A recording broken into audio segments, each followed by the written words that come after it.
Mga kapuso, may mga lugar pa rin sa bansa ang may wind signals kahit nakaalis na ang bagyong Egay.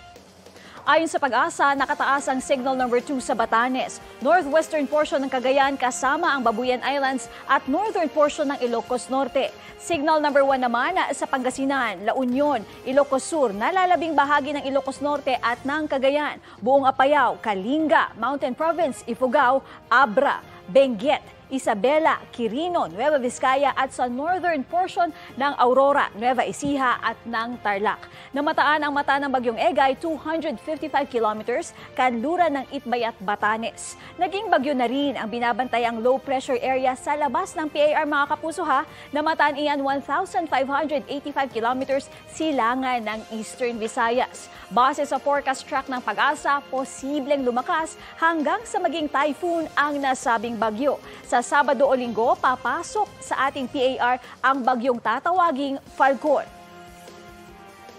Ako po si Katrina Son. Yan ang latest mula sa GMA Integrated News Weather Center. Maasahan anuman ang panahon.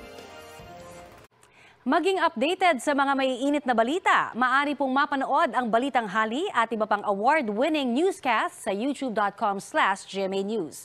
I-click lamang ang subscribe button. Sa mga kapuso abroad, maaari po kaming masubaybayan sa GMA Pinoy TV at www.gmanews.tv.